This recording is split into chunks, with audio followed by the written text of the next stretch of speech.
Fala galerinha do canal da Cigar 019, sejam todos bem-vindos ao terceiro episódio desta saga, desta série diretamente aqui da Nicarágua, para passar para vocês um resumo diário de tudo que nós estamos vivendo aqui em terras nicaragüenses. Nesse terceiro episódio, vamos falar de produção aqui diretamente da Taboliza 1, Fábrica da Oliva, em Esteli. Quer saber de tudo que vamos falar aqui hoje? Acomode-se em sua poltrona, pegue seu oliva e vem com a gente, porque hoje vai ser especial. Mas antes de continuarmos, ô diretor, roda a vinheta pra nós.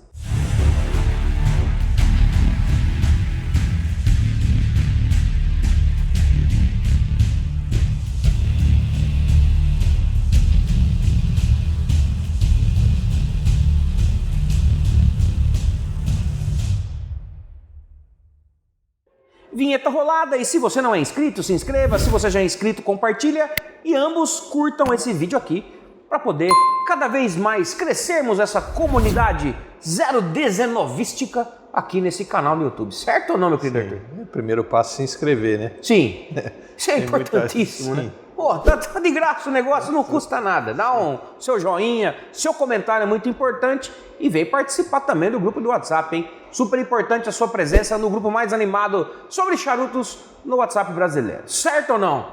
Certíssimo. É isso, animal. Já é isso, animal. Se inscreve, animal. Não hace isto, animal. Animalo. Meu querido Arthur, terceiro dia, estamos aqui na Fábrica da Oliva, Taboliza 1. Impressionante. Sim, eu vou aproveitar para dizer para o pessoal que já tinha essa ideia, mas hoje ficou comprovado que meu oliva preferido é o Master Blend. Master Blend. Nós temos no Brasil. Exato, então, exato. Se você não conhece, recomendo fortemente que você procure na sua loja preferida aí Master Blend 3. Que charuto espetacular. Espetacular. Vamos falar dele em algum momento aqui do vídeo, porque tem uma particularidade bem interessante, uma particularidade bem particular. Sim, que acho que pouca gente durante as viagens, Sim. Pelo tempo também, acho que Sim. Pouca gente conseguiu ver essa parte que nós vimos. É claro, porque assim, quando nós viemos aqui com o Nicarágua Cigar Tour, temos 20 pessoas. Claro que a experiência é fantástica, mas não dá para se passar tudo no detalhe. Pela quantidade de pessoas, pelo tempo que a gente tem. E que teremos ano que vem, data ainda não definida, mas fica ligado porque vamos ter também. Né? É uma oportunidade incrível para você conhecer as fábricas aqui da Nicarágua. São dias incríveis, inesquecíveis. E para o ano que vem teremos novidades. Aguardem e confiem. Em breve teremos mais novidades. E é muito legal porque é uma sequência da história, né? Sim. Então a gente teve o primeiro dia em campo, o segundo dia fermentação, que foi incrível.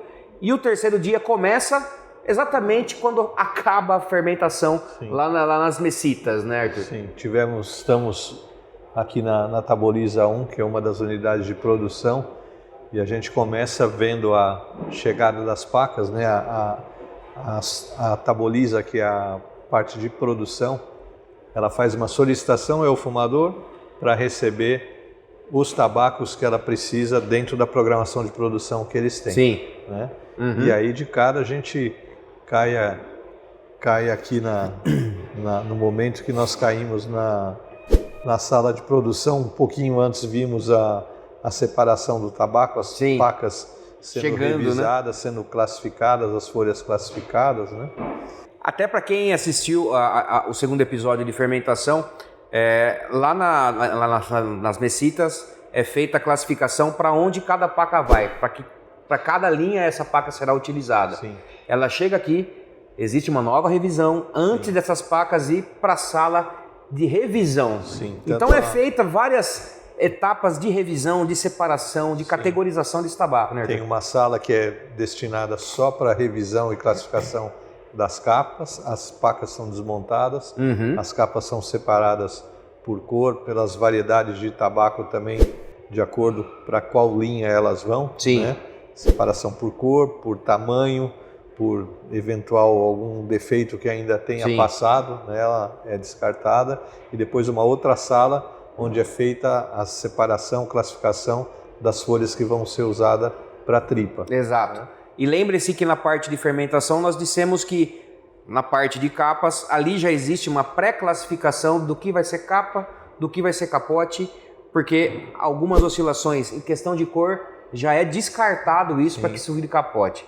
Sim. Então não é que a folha não tenha qualidade, ela não tem só a questão de uniformidade para ser uma capa, né? E isso aqui é feita uma nova classificação por cor, tamanho, variedade.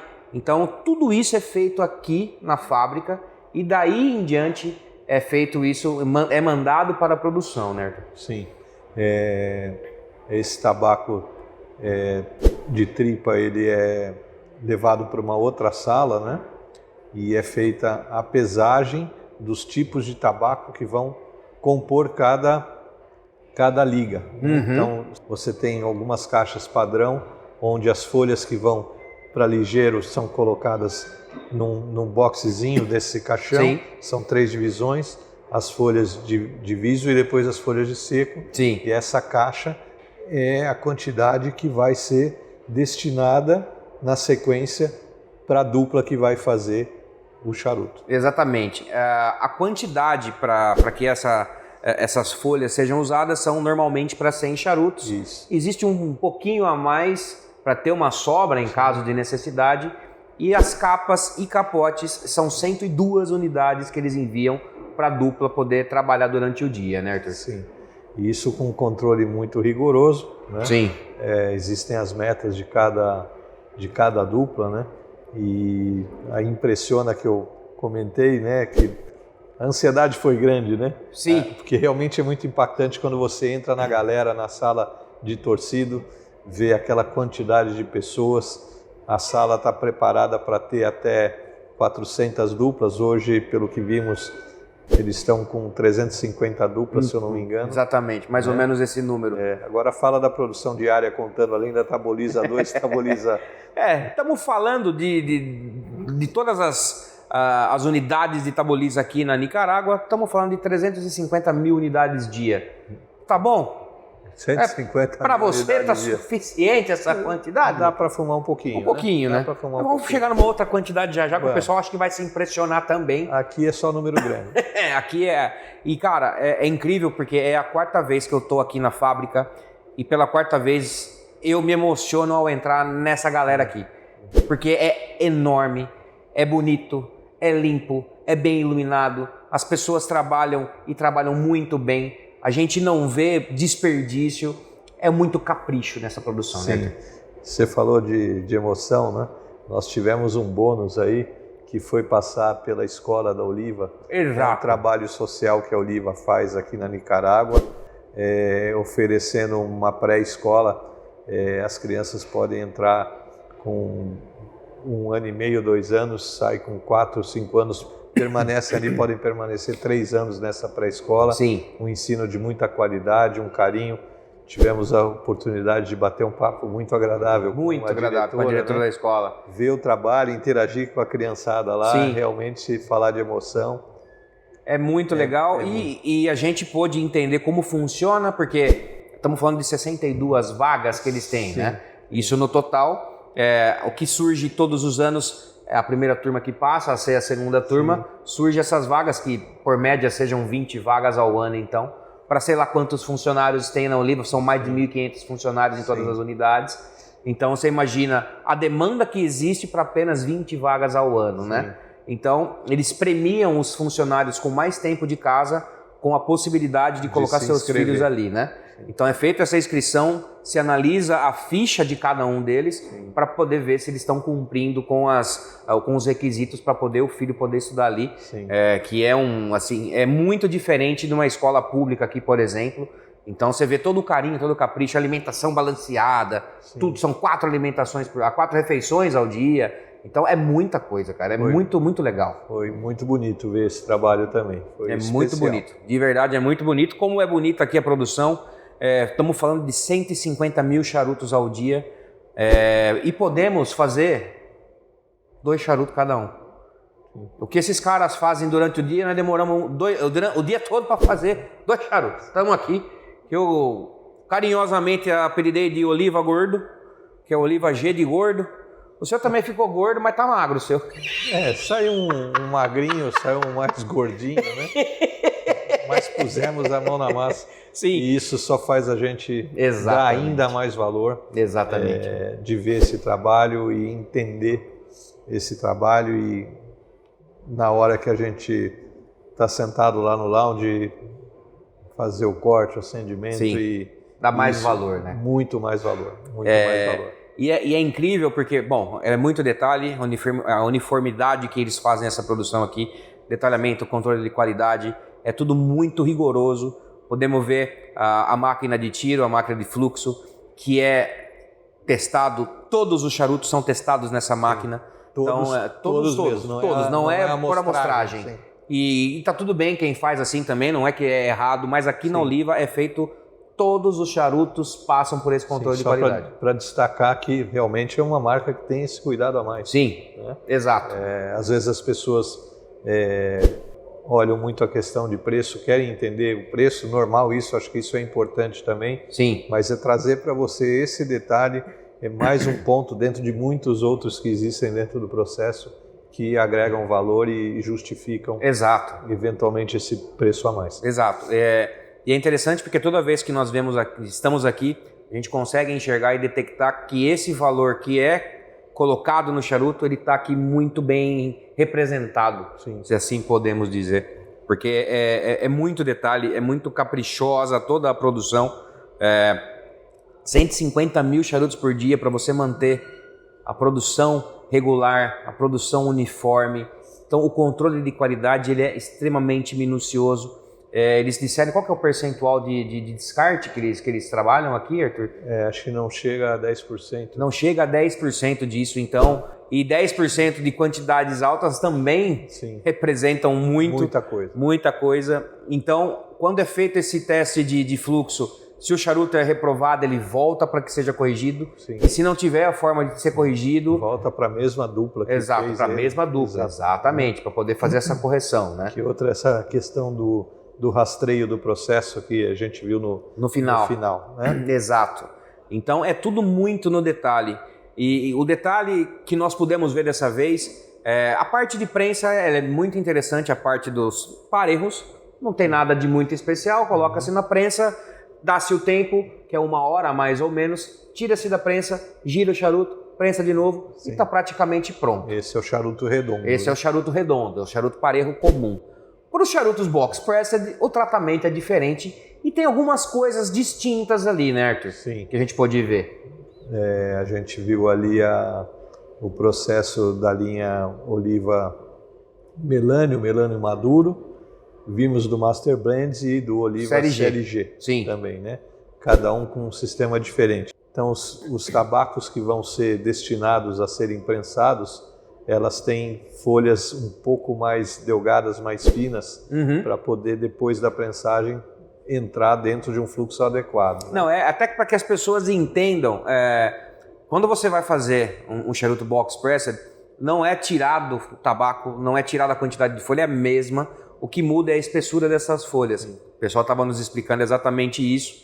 Eles utilizam, o mesmo blend, a mesma proporção dos pisos foliares, mas o que muda é a espessura de cada folha que está dentro desse blend, justamente para que na hora que ele vai ser prensado, não rompa a capa, nem nada disso. Sim, é um processo aqui de oliva que nós vimos aqui. Né? Sim. Não estamos generalizando. Exato, aqui na oliva é dessa forma. Aqui na oliva se faz assim, que é também aquele ponto que nós vimos na separação de folhas, né? O viso um pouquinho mais grosso, o viso um pouquinho mais fino, né? Sim. Esse detalhe de cuidado que se tem. Exatamente. E é impressionante porque existem as bandejas que vão ser acomodadas nos charutos e cada linha tem o seu tempo para ficar na prensa, e nos surpreendeu porque não é um tempo tão longo, né? Sim. Apenas uma dessas linhas, por conta da capa, tem um tempo um pouquinho maior, né, Arthur? Que é o Série V Melânio, né? Exato. Que ele chega redondo na sala aqui se chama sala de quadrado, né? Mas sala de quadrado. A sala onde se faz o processo de prensagem. Começa com uma prensagem de 2 horas, se vira ele, né? E depois ele dorme a noite toda ali. Dia seguinte se trabalha mais 2 horas prensadas e depois ele é finalizado. Exato. E a linha da Master Blend já são 3 horas de prensado Direto. em sequência. Sim, não se faz a mudança na posição do charuto, né? Sim, e o Série G que tem um outro Sim. processo, que são 4 vezes meia hora para ele ganhar aquele formato padrão do Série G. Exatamente. Agora, sempre me impressionou quando você abre uma caixa da linha do Melânio, né? Ver o quanto quadrado ele é, a perfeição da quebra que se dá de lado, né? Como ela é perfeita. Sim. Né? Ela tem um ângulo realmente Ele é bem marcado. bem né? marcado. Exatamente. É muito impressionante. Então, só para recapitularmos aqui, Série V Melânio, 2 horas, vira-se o charuto, noite toda, mais 2 horas do dia seguinte, tira-se o charuto, tá pronto. Série V Melânio Maduro, são 2 horas, vira-se, mais 2 horas, tá pronto. Série nada, Master Blends, 3 horas direto, sem mexer no charuto. E a série G é feito cada lado meia hora para que o charuto fique exatamente no formato quadrado mesmo.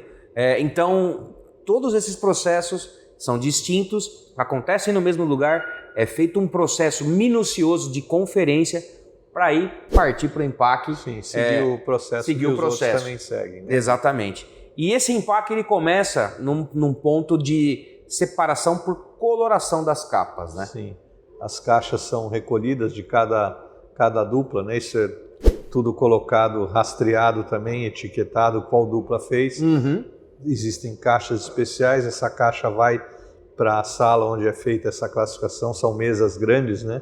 Bem onde iluminadas também. Sim, é feita essa separação por cores, que é um trabalho também que precisa um olho bom para fazer isso aí. É até uma brincadeira que nós fazemos. Nós homens enxergamos 2 cores, o claro e o escuro. Sim. E as mulheres com uma visão que impressiona 732 níveis de coloração, tons de cor diferentes. E é muito engraçado porque, passando por uma das mesas que tem a capa Connery Cut, que é uma capa extremamente clara, você vê vários montes separados ali de tonalidade. Me impressiona muito toda vez que eu vejo isso.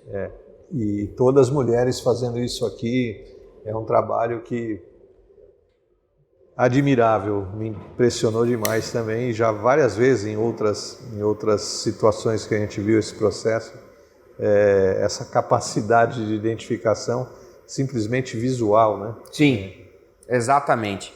E até dando um passinho atrás, antes do charuto ir para essa classificação, ele fica descansando em 4 aging rooms que tem aqui nessa unidade, estamos falando só dessa unidade. Dentro desses 4 aging rooms, Arthur, qual era o número de charutos que estavam ali aguardando o prosseguimento da produção aqui? Você lembra? É um número pequenininho, né? Pequenininho. Como tudo, 12 milhões. 12 milhões de charutos guardados aqui para continuar a produção. Confesso, vocês vão ver aí, eu fiz esse pedido, dá só uma olhada. Bom pessoal, então, só para atualizar os números, eles têm 4 salas como essa, sala de aging room. O Arthur também está impressionado aqui, fazendo fotos e tal. São 4 salas como essa. Hoje o número que eles têm de guarda aqui são de 12 milhões de unidades. Estão desesperados para baixar esses números aqui, porque tem muita coisa guardada. Eu falei, vamos ficar aqui um tempinho. Hein, Arthur? São 12 milhões de unidades aqui guardadas. O que você acha de a gente ficar uma semaninha aqui para baixar um pouco esse estoque? Vai ajudar bastante. Ajuda, né? Com certeza. Vamos falar com eles ali, a gente já volta. É isso. Vocês viram aí, nós nos oferecemos, né, Arthur? Para de repente baixar esse número para 11 milhões e meio. Sim. Quentinho tava bom, pô. Trabalho voluntário, sem custo Tranquilo, sem custo algum, estamos aqui para isso. Oliva, lembra da gente, estamos aqui para isso, cara. Mas brincadeiras à parte, é muita coisa, tanto que a parte da produção foi para a parte de empaque, para a parte de colocar em caixas, colocar anilha, colocar celofane, porque a demanda está muito grande nesse setor da empresa agora, né, Arthur? Sim. Muitos pedidos, né? A gente pôde ver ali, a prioridade sempre são os pedidos já feitos pelas empresas ao redor do mundo, né? Sim. Então é uma produção, um trabalho incessante aqui, intensivo, né? Exato. Vimos algumas embalagens um pouco diferentes. Sim, que vão para os Estados Unidos sempre. Sim, Os Estados Unidos são sempre beneficiados aí. Não chegam aqui, vimos um nub Sumatra. de Sumatra que Fiquei curioso.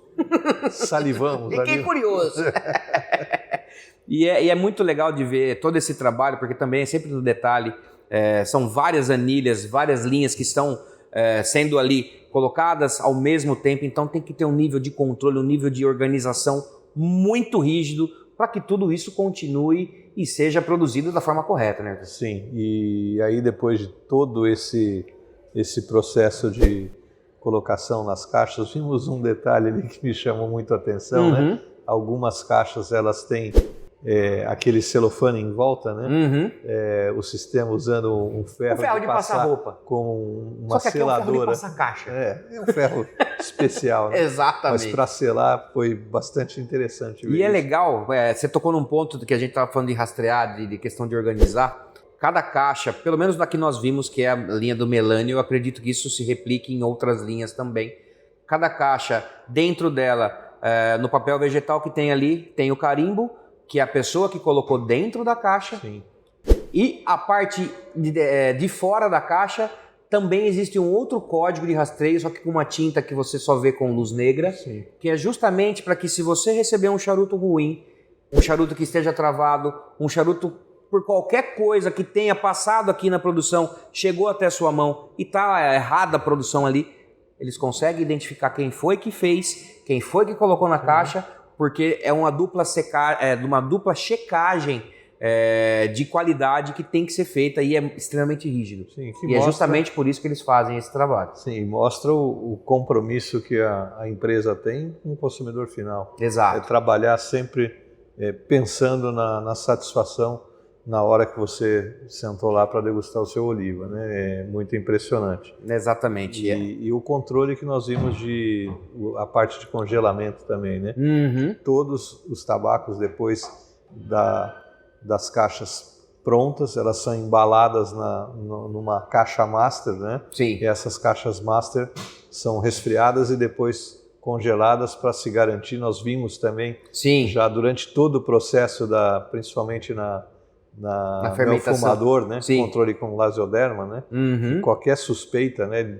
Vimos isso em muitos detalhes, mas ainda no final é feito esse congelamento para garantir que você não tenha nenhum problema com lasioderma. Exatamente. Então, aqui na Oliva é tudo muito controlado, é tudo muito uniformizado, é tudo uniforme, na verdade, uniformizado é outra coisa, é tudo muito uniforme.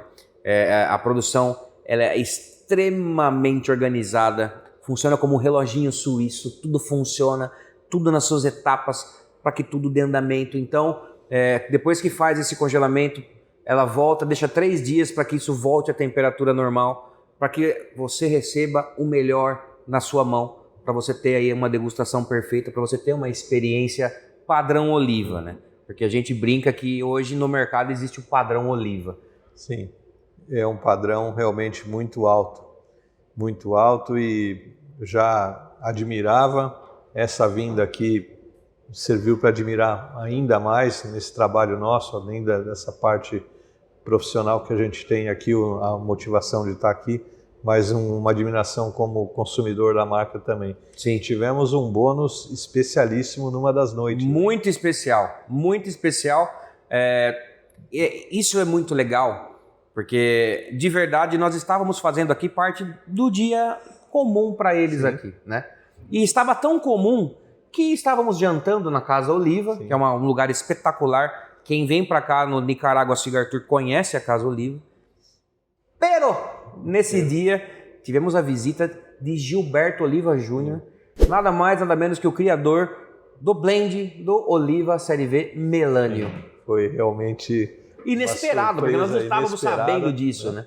Muito, muito especial. E as histórias que ouvimos ali foi algo... 1h30, quase 2 horas. Sim. Vendo as histórias, algumas histórias Sim. que ele contou ali. Então foi para nós um momento único. Exatamente. Cara, e assim, essas visitas, essas oportunidades que a gente tem, como essa que a gente está tendo aqui, são muito especiais, porque a gente tem acesso a informações muito preciosas de tudo que acontece aqui. A gente consegue ver com muita calma todo o processo. Podemos fazer o nosso charuto e entender que não é fácil. E é só uma das etapas da produção. Sim. Claro que tem muita gente envolvida, os processos são enormes, gigantescos, e essas etapas elas são respeitadas à risca aqui na Oliva. Isso nos impressiona demais.